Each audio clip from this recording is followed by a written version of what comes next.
Eden গার্ডেনে সামজু স্যামসনের তাণ্ডব, ক্যারিবিয়ানদের চূর্ণ করে সেমিফাইনালে ভারত। তাই ম্যাচ শেষে উপস্থাপকের প্রশ্নে একই বলল ভারতীয় অধিনায়ক। কলকাতায় ঐতিহাসিক ইডেন গার্ডেন্সে আজ শুধুই সানজু স্যামসনের ধ্বনি।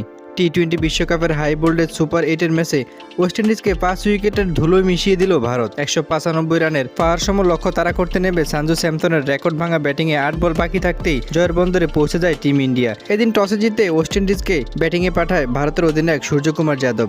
শুরুতেই কাইল মায়ার্স ও নিকোলাস পুরানের মারমুখী ব্যাটিংয়ে ব্যাট ফুটে চলে যায় ভারত। শেষ দিকে রবম্যান পাওয়েল ও জ্যাসন হোল্ডারের ঝড়ো ফিনিশিংয়ের নির্ধারিত 20 ওভারে 195 রান করে ওয়েস্ট ইন্ডিজ। 196 রানের লক্ষ্য তাড়া করতে নেমে ভারতের শুরুটা মোটেও ভালো ছিল না।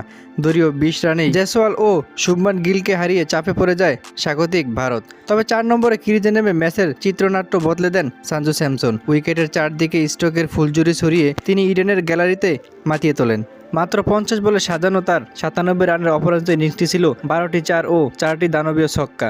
যদিও মাত্র 3 রানের জন্য সেঞ্চুরি পাননি তিনি, তবে 19তম ওভারে দ্বিতীয় বলে মিডল উইকেটের ওপর দিয়ে বিশাল একটি ছক্কা মেরে ভারতের জয় নিশ্চিত করেন সানজু স্যামসন।